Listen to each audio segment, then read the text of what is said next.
what happened to those young men was absolutely disgusting. It destroyed their lives. They were incarcerated between 6 and 14 years before DNA evidence exonerated them. I said, I'm gonna go to the cops and I'm gonna tell them what I saw. And I'll be home before my mom gets back. There is a two-tier justice system. We do have a problem with targeting innocent people of color and putting them behind bars when they have not committed a crime. You have people on both sides of that. They admitted their guilt. If you look at Linda Fairstein and if you look at some of the prosecutors, they think that the city should never have settled that case. When you do dirt, you can't run. No matter how long it is, the truth comes out. And even though it's 30 years later, she has to pay for her crime. DNA evidence does not lie. It's one of the things that we know. DNA doesn't lie. They need to prosecute her. She is a criminal. She's a criminal.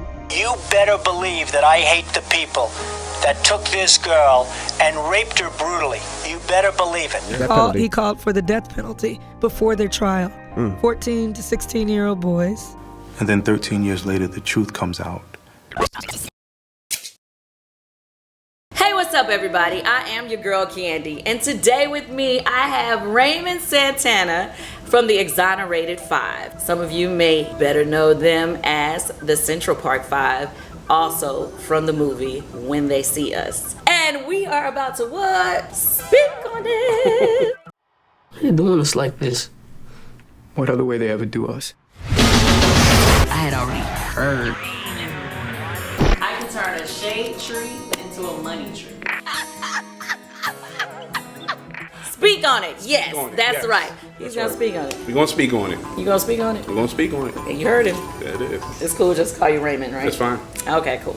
Raymond, let me just start off with, tell me who you are or who you were before this whole situation even came about. Like, how old were you? In 89, I was 14 years old. Okay, you were 14. So 14 years old. Before the day that has changed your life forever, who were you? Were you that dude in the neighborhood? Were you the fly guy that the girls all wanted? Like, who were you? Combination of that, to be 14 years old.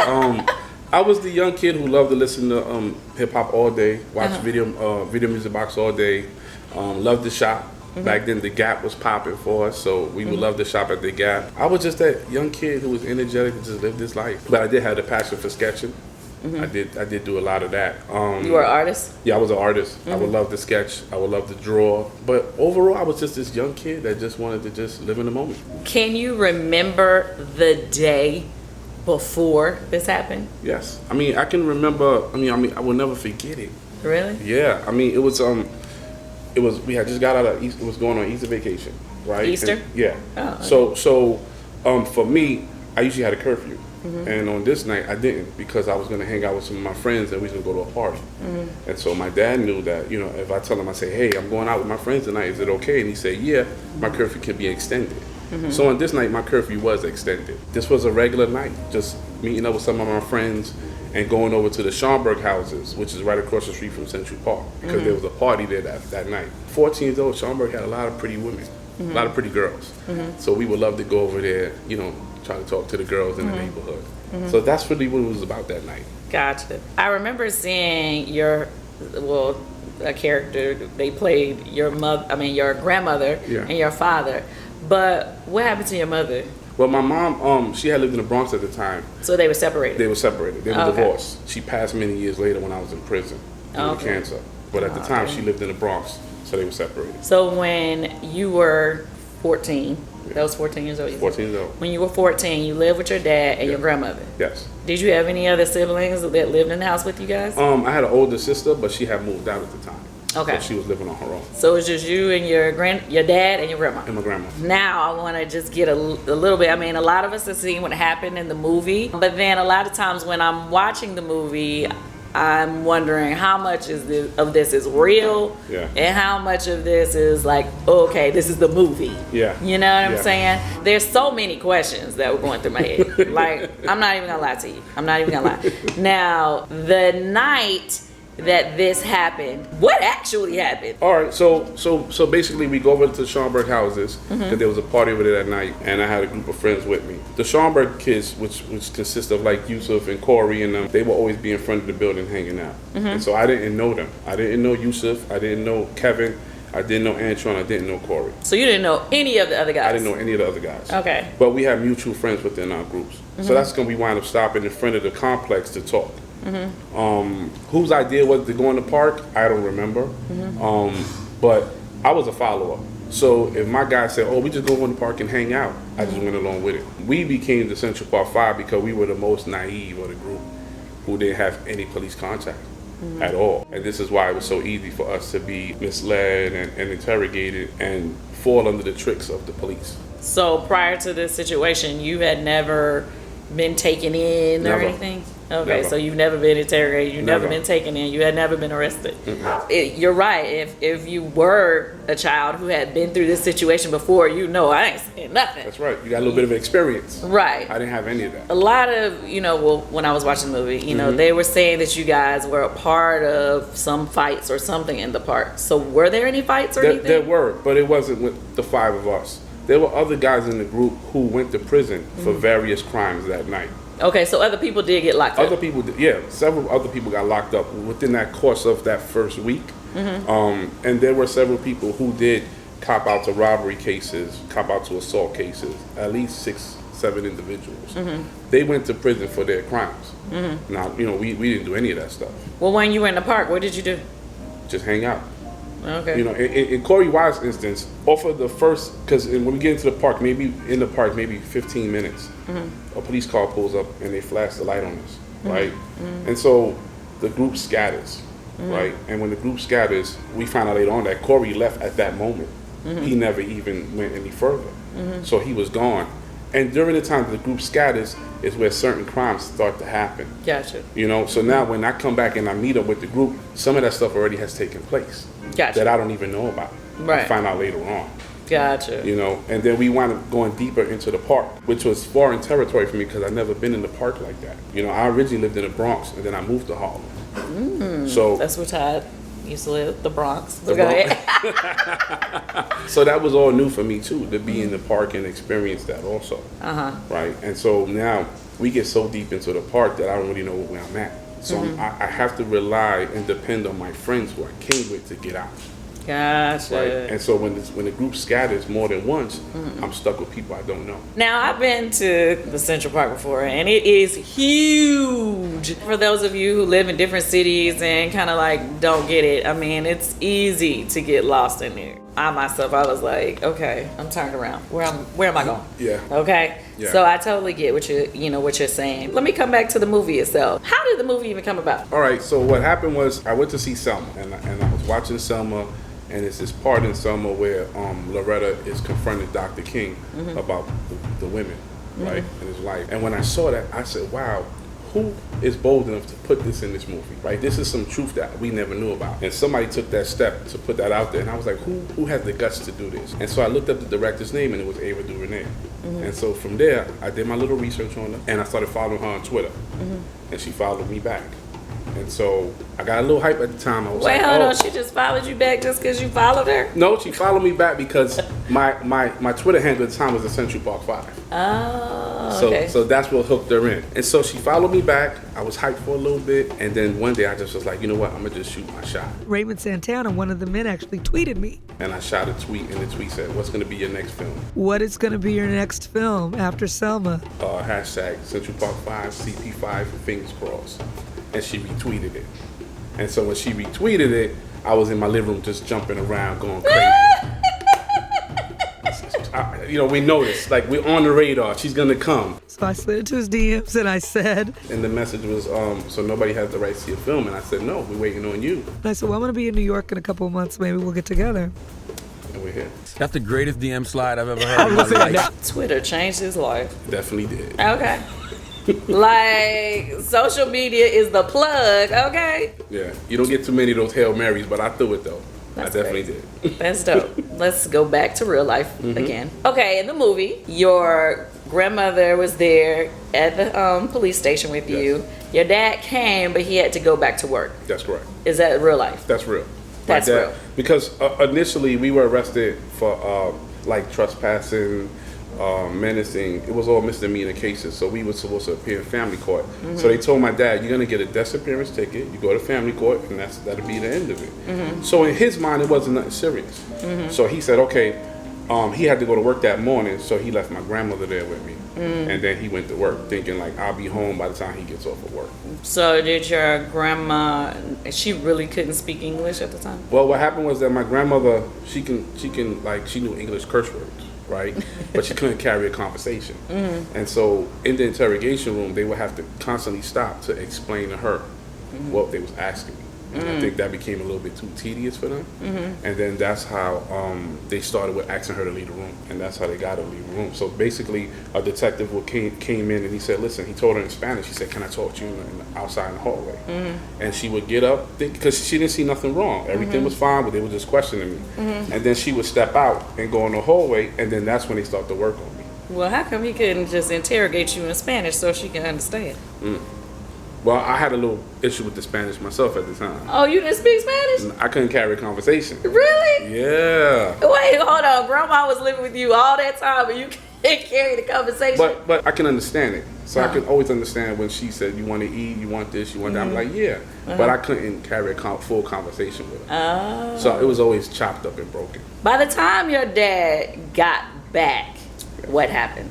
By the time he get back, it's all over. By the time he gets back into the room, I have, I'm completely broken down, and I had already made a statement where they had written a statement and I signed it. Okay, and now see, that's where this is an emotional situation for a lot of us, because I mean, I'm a mother with a son, and a lot of us are always like worried about our sons, and especially when you're people of color, especially. It's like you're worried about your sons and how to keep them out of situations like this. My question to you is, what exactly could they have said to get you to say the things that they wanted you to say on the tape? First, I always tell people you have to look at the dynamics, right? Here we was 14, 15, Corey was 16 years old, who never had any dealings with the law. So you get into this room, and you're sitting there for hours, no food, no drink, you can't go to sleep, you gotta stay up. And when you look at that dynamic, we're inexperienced, these guys are seasoned veteran detectives, 20 years on the force plus. This was the elite of the police department, homicide North Detective Squad. And so when you look at that playing field is already unleveled, right? And so like I stated earlier, my grandmother will leave the room. So when my grandmother leaves the room, they start to curse, right? They start to yell at you. Right? That's how it starts in the beginning. It's like, you did it, stop lying. For me, I became frightened instantly because I never dealt with this. And so my grandmother would come back in the room and then they would stop, right? And they would just go back to, all right, so what happened? Who did you see? Who were you with? What happened? And this went on for hours. So it happened about 3 times when my grandmother left the room. The third instance where she leaves out, the detective who's the one asking me the questions, he gets upset and he bangs on the desk and he's like, I'm tired of this. You're gonna give me what I want. And at that moment, he leans over to grab me, and I'm saying, I'm gonna die in this precinct. And it's at that moment that I'm completely broken, because we're estimated to be in those interrogation rooms for 15 to 30 hours under questioning. So that's straight torture. And at that moment when he reaches for me, there's another detective who's in the room who I don't even see. And he's the person who stops him. And he yells at him, what are you doing? Are you f***ing crazy? You can't do this to him. And he throws everybody out the room.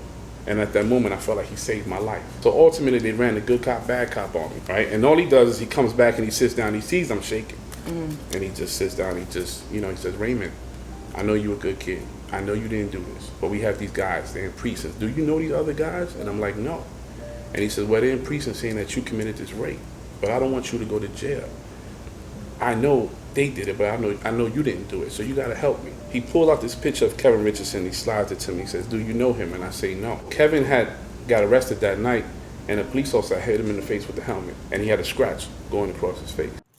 Is my mom here? It's just us. You and us. And so the detective says, this came from the woman when he was raping her. She was fighting him off. Now he's going to prison, but I don't want you to go to prison. so I need your help. And all he did was he just sat back and he just waited. And me as a 14-year-old kid, I'm thinking, how do I get out of this? How do I get from under this pressure? Because it's just enormous and it's extreme, and I don't know how long I can bear it. And so I just lied, right? I go, well, he did it. And he says, what did he do? And I said, well, I don't really know what he did, so I start making stuff up. And as a detective, you know I'm lying. You guys are seasoned veterans. You've been through this day in and day out. Even the facts that I'm giving you are wrong. But they proceed to write it down. Then he starts giving me names. But what about Antron McCray? What about Stephen Lopez? I don't know none of these guys. But to get from under that pressure, I will lie and say that they did something.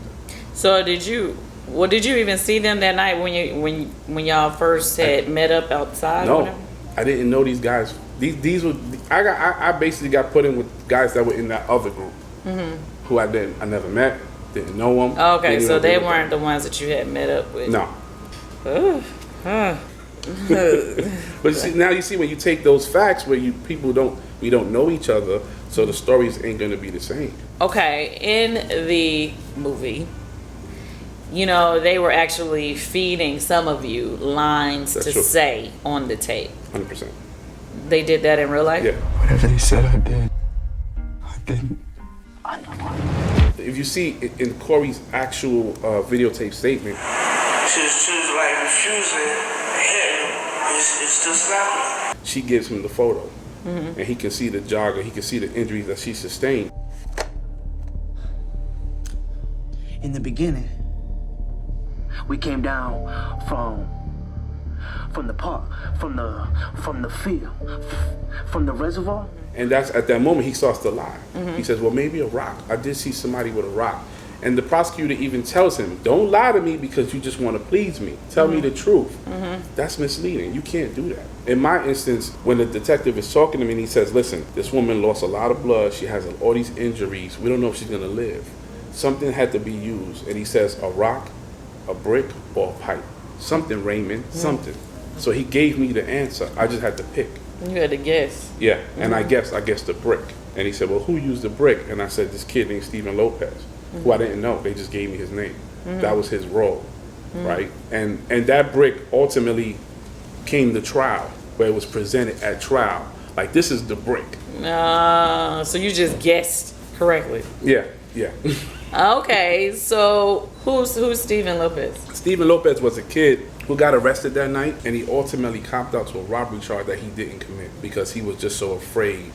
He was supposed to be the third trial, and he never made it to trial because after we all got convicted, he was afraid to get that time, so he just copped out to a robbery charge, and you never heard of him again. So in the movie, when they mentioned him, so it really was another guy that they were planning to put on the stand, but they just never brought him in. They never brought him in because he never made a statement. He didn't have nothing. They had nothing against him to tie him to the crime. And he was just so afraid that he was going to lose that he just took a plea deal. That's crazy. And then, you know, watching the movie, I mean, obviously, you know, in all our chat rooms, chat box, and you hear people, all the questions, people are like, you know, they just say a name that wasn't even, he ain't even in the movie. I mean, he's not even in the Exonerated 5. So it's like, you know, where did that name come from? So that actually still was a real person. Yeah. We just never saw that person being played out in the movie. Now, I know you guys were kids, okay. But when they had, in the movie, I don't know if it's happened in real life, when they showed you guys come in a room together and you realized that each one of you had lied on the other. They're doing us like this. What other way they ever do us? What was the real conversation like? The real conversation, it's similar to that. Okay. The real conversation, you know, because everybody gets in the room, and at the time it wasn't just 5 of us, it was more than 5 at that point. It was like maybe like 8 or 9, right? And so the conversation in that room was like, well, what did you tell them? What did you tell them? And everybody was kind of lying. I think the 4 of us or the 5 of us really understood. Once I met who Kevin was and he met who I was, we instantly knew, like, wow. And then it starts to make sense that we all were lied to and that we all were coerced. But by that time, we're on our way to a detention center. So y'all weren't mad at each other for lying on each other? I think... Because I think I would have been mad if I would found out she lied on me. No, but the thing is, how can I get mad at you for lying on me if I lied on you? Right, of course. Right? So that's why I said the fight was it was mutual through the four of us. Because Corey, he wound up being transferred to Rikers Island, so he went in a whole different direction. But the four of us, the rest of us all went to the same detention center. You said there was actually more people arrested or that was in the room with you guys. What was different about their situations that they didn't get convicted? Like you said, it was like 9, so it ended up only being 5 of you. So what happened to the other 4? The experience. Some of these guys had criminal histories. Some of them dealt with police. They knew to keep their mouth closed and don't say anything. And they wound up copping out the crimes that they committed. When they told you that you were actually being convicted, what was that feeling? It's a bunch of emotions that run through it at that moment. Because here I am thinking, how can they get it wrong, right? There's no DNA evidence that links us to any of these crimes. I mean, and you're talking about handprints, footprints, hair samples, blood, everything. And nothing matches, right? And then you look at these false confessions, and none of them make sense. None of them align up properly. They all in different areas of the park. And it's like, how can people get this wrong? That was my first thought. Like, how do you find us guilty of this? The reality sets in when you go into the back room, because when you go into that holding cell, they take your tie, they take your belt, they take your laces, because they don't want you to commit suicide. Right? And so they take that stuff from you, and you're sitting there, and at this point, the other 2 guys haven't came back. They were still being processed. And so my lawyer comes in and he says, you know, I'm not going to be your attorney going forward. You got to file your own appeal, find you a new lawyer, and he says, and don't worry, it's only 5 years, you're still young. Yeah. Are you serious? 100% serious. And all I could do is just shake my head at him like, wow. And then the other guys, Antron comes into the holding cell, and then Yusuf comes into the holding cell. And it's at that moment, reality sets in again that we have laws, you know, because they were out on bail. And now they got remanded and they had to go to prison. And, were you ever out on bail? I was never out on bail. So you was in jail the whole time? The whole time. So wait, how long was that? About 18 months. 18 months? Yeah, for that whole process. But did that count towards your time? Yes, it did. Okay. It counted. They counted all of it. So altogether, I did 6 years and 8 months, almost 7 years. Okay, in the movie, each of you had different attorneys. That's correct. And it was portrayed that some of your attorneys were pretty green to how to handle a case like this. Now, your attorney, definitely in the movie, he just didn't seem like he was all the way on top of things. Yeah, I mean, my attorney name was Peter Rivera, and he was also my dad's divorce attorney. So this is how he became my attorney. Oh, God. Yeah. So he had never been a criminal attorney? From what I know, and before that, he was part of law enforcement. So he came from that background of being a police officer. Oh. You know, so here was this guy who I really questioned throughout the whole trial period. Did he really believe me that I was innocent? And I think it doesn't hit him until somewhere in the trial that he wakes up and I'm looking at him and he's like, they didn't do it. And I'm like, now you realize that? You know, but it was too late at that point. So you were being represented by somebody that you felt didn't even believe you to begin with? I believe that, yeah. Wow. I believe that. That's crazy. Yeah. Oh, wow. I can't even imagine how that affected you, your family. I mean, watching the movie, we get emotional, but to be actually having to have lived it is totally different. Okay, so my question is, when you're in that situation and you realize you have to go into prison, who did Raymond become in prison? At that moment, Raymond decides that he has to grow up very fast. And now you have to stand on principles, you have to stand on morals, because prison has its own set of rules, and you have to adapt, right? And it's at that moment that I do change. I do become somebody else, and I do have to defend myself at all times.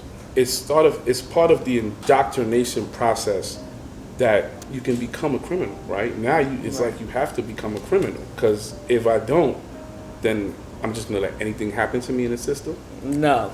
Exactly. And so it's at that moment that Raymond does become a criminal, right? And he does start to get involved in prison politics, and he starts to defend himself. And if you say something to me, there's this stance that I have to take to show you that I'm not having it, right? And I think that was all of us to an extent. Now, were you guys in the same facility? No, Now, once you're convicted, they ship you off to different facilities. Okay, so none of you all were there. I think Kevin and Yusuf might have been in the same facility, but the rest of us weren't. Tell me this.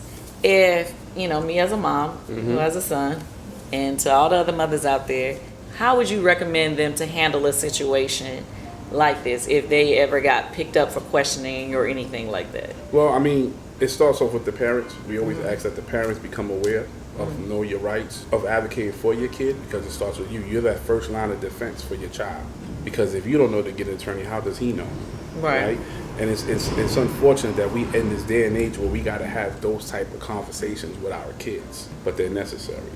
So you become that first line of defense that if something happens, you say, hopefully you have told him through conversations that if something happens, you call me first. You don't speak to the police. You don't say nothing. If they pick you up, if they arrest you, you call me, and you wait till I get there. A lot of times, the pressure becomes so great due to lack of experience that if a cop reads a Miranda card, he reads it, but we don't know what that stuff means. It goes right over. And then it says you have the right to remain silent. Anything that you say will be used against you in a court of law. He's telling you the truth, right? But if it just sounds like womp, womp, womp. They don't really get it. They don't get it. So you become the first line of defense in educating your child on what to do if he's picked up. Here's another question that inquiring minds want to know. That stepmama of yours. Okay, when you came home, your stepmama was tripping. Was it like that in real life? Yes, she was tripping in real life. Okay. Did she actually call the police on you and have you arrested again? And in his deposition, he becomes so frustrated that he's like, I'm here to do the right thing. He said, you know what? I'm getting to the point now that if nothing happens, I'm just going to go back to my prison and go stay in my cell and just wash my hands up. I had already heard. I can turn a shade tree into a money tree.